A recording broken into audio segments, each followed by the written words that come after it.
வணக்கம். ஆகாஷவாணி மாநில செய்திகள் வாசிப்பவர் பிஸ்மி காலின்ஸ். தலைப்புச் செய்திகள். அருணாச்சல பிரதேச மாநிலத்தில் ஆளும் பிஜேபி அறுதி பெரும்பான்மையுடன் மீண்டும் ஆட்சி அமைக்கிறது. சிக்கிம் மாநிலத்தில் ஆளும் சிக்கிம் கிரந்திகாரி மோர்ச்சா அபார வெற்றி பெற்று ஆட்சியை தக்க வைத்துக் கொண்டுள்ளது. நாடு முழுவதும் உள்ள சுங்கச்சாவடிகளில் கட்டண உயர்வு இன்று நள்ளிரவு முதல் அமலுக்கு வருவதாக தேசிய நெடுஞ்சாலை ஆணையம் அறிவித்துள்ளது. திருச்சி, நாமக்கல், கரூர் உள்ளிட்ட 17 மாவட்டங்களில் இன்று கனமழைக்கு வாய்ப்புள்ளதாக சென்னை வானிலை ஆய்வு மையம் தெரிவித்துள்ளது. பிரெஞ்ச் ஓபன் டென்னிஸ் ஆடவர் இரட்டையர் முதல் சுற்றில் ரோஹன் போபண்ணா எப்டன் இணை இன்று களமிறங்குகிறது. இனி விரிவான செய்திகள். அருணாச்சல பிரதேச மாநிலத்தில் ஆளும் பிஜேபி அறுதி பெரும்பான்மையுடன் மீண்டும் ஆட்சி அமைக்கிறது. இம்மாநிலத்தில் மொத்தமுள்ள 60 சட்டப்பேரவை தொகுதிகளில் ஆட்சி அமைக்க 31 இடங்கள் தேவைப்படும் நிலையில் பிஜேபி 42 இடங்களில் வெற்றி பெற்று 4 தொகுதிகளில் முன்னிலை வகிக்கிறது. தேசிய மக்கள் கட்சி 4 இடங்களில் வெற்றி பெற்று ஒரு இடத்தில் முன்னிலையில் உள்ளது. மாநிலம் முழுவதும் பிஜேபி தொண்டர்கள் பட்டாசு வெடித்து இனிப்புகளை பரிமாறி வருகின்றனர்.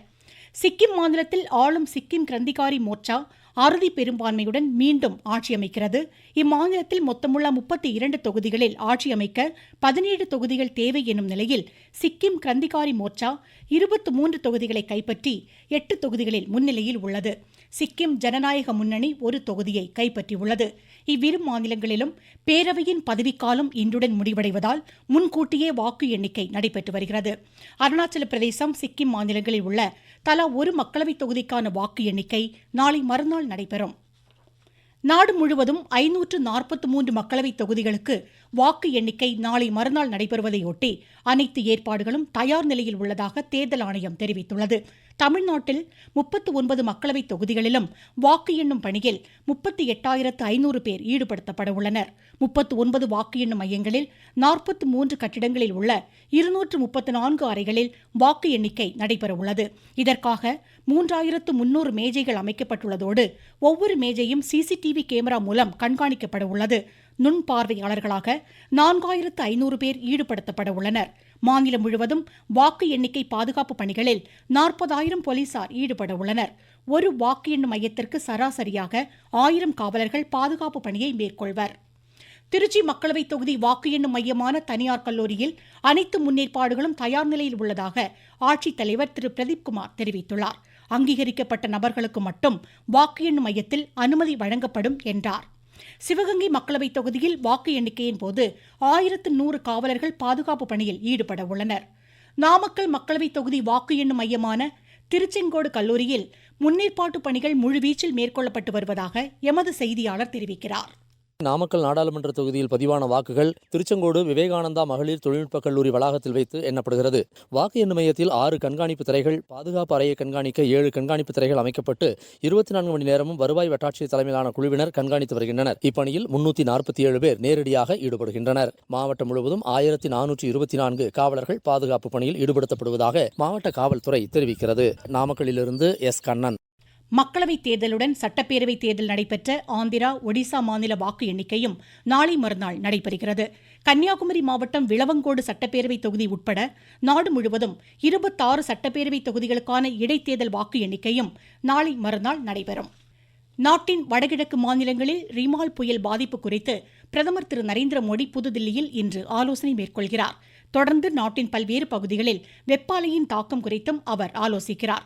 மேலும் வரும் 5ஆம் தேதி உலக சுற்றுச்சூழல் தினத்தை சிறப்பாக கொண்டாடுவது குறித்தும் அதற்கான முன்னேற்பாடுகள் தொடர்பாகவும் பிரதமர் இன்று ஆய்வு செய்கிறார். மக்களவைத் தேர்தலில் பிஜேபி தலைமையிலான ஜனநாயக கூட்டணி வெற்றி பெற்று மத்தியில் மீண்டும் ஆட்சி அமைக்கும் என தேர்தலுக்கு பிந்தைய கருத்து கணிப்புகள் வெளியான நிலையில் அடுத்த 100 நாட்கள் திட்டம் குறித்தும் பிரதமர் ஆலோசனை மேற்கொள்ள உள்ளார். இதனிடையே தேர்தலுக்கு பிந்தைய கருத்து கணிப்புகளை காங்கிரஸ் கட்சி நிராகரித்துள்ளது.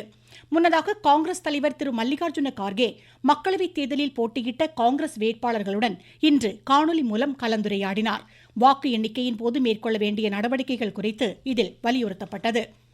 பஞ்சாப் மாநிலம் சிர்ஹிந்த் ரயில் நிலையத்தில் 2 சரக்கு ரயில்கள் இன்று அதிகாலை மோதிக்கொண்ட விபத்தில் படுகாயமடைந்த 2 ஓட்டுநர்கள் பட்டியாலா மருத்துவமனையில் அனுமதிக்கப்பட்டுள்ளனர். தண்டவாளத்தில் நின்று கொண்டிருந்த சரக்கு ரயிலின் பின்புறம் மற்றொரு சரக்கு ரயில் மோதியதால் இவ்விபத்து நிகழ்ந்ததாக தகவல்கள் தெரிவிக்கின்றன. சம்பவ இடத்திற்கு மூத்த ரயில்வே அதிகாரிகள் விரைந்துள்ளதோடு சேதமடைந்த தண்டவாளங்களை சரிசெய்யும் பணிகள் போர்க்கால அடிப்படையில் முடுக்கிவிடப்பட்டுள்ளன.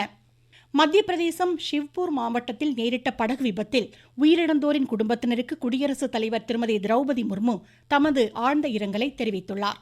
நேற்று நிகழ்ந்த இவ்விபத்தில் 5 குழந்தைகள் உட்பட 7 பேர் நீரில் மூழ்கி உயிரிழந்தனர். நீங்கள் கேட்டுக்கொண்டிருப்பது ஆகாஷவாணியின் மாநில செய்தி அறிக்கை. நாடு முழுவதும் உள்ள சுங்கச்சாவடிகளில் கட்டண உயர்வு இன்று நள்ளிரவு முதல் அமலுக்கு வருவதாக தேசிய நெடுஞ்சாலை ஆணையம் அறிவித்துள்ளது. தேசிய நெடுஞ்சாலைகளில் 1228 சுங்கச்சாவடிகள் உள்ள நிலையில் தமிழகத்தில் 339 சுங்கச்சாவடிகள் அமைந்துள்ளன.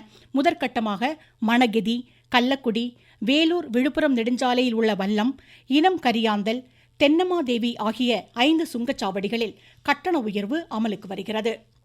நார்வேயில் நடைபெறும் சர்வதேச செஸ் தொடரில் சிறப்பான ஆட்டத்தை வெளிப்படுத்திய பிரக்ஞானந்தாவிற்கு முதலமைச்சர் திரு மு.க. ஸ்டாலின் வாழ்த்து தெரிவித்துள்ளார். இப்போட்டியில் முதல் நிலை வீரர்களை பிரக்ஞானந்தா வீழ்த்தி முதல் 10 இடங்களுக்குள் முன்னேறியுள்ளார்.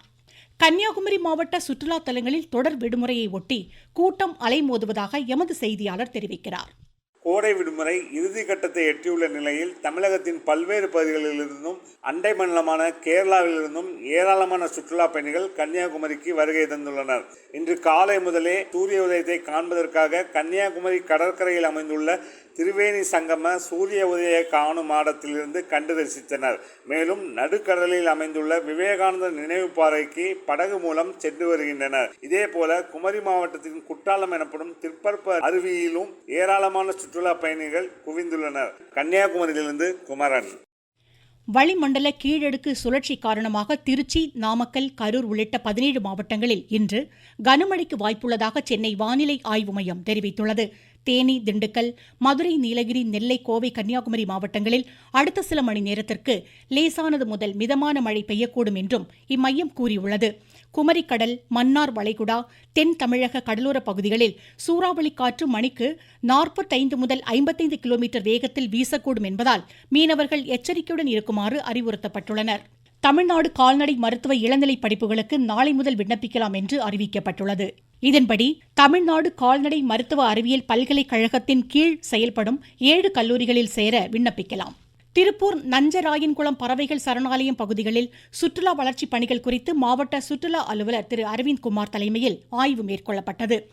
வெளிநாட்டு வேலைவாய்ப்புகள், பகுதி நேர வேலை தொடர்பான தொலைபேசி குறுஞ்செய்தி மூலம் சைபர் குற்றங்கள் நிகழ்வதாகவும் போலி செயலிகளை பதிவிறக்கம் செய்வதை தவிர்க்க வேண்டும் எனவும் மயிலாடுதுறை மாவட்ட காவல்துறை கண்காணிப்பாளர் கே. மீனா கேட்டுக் கொண்டுள்ளார்.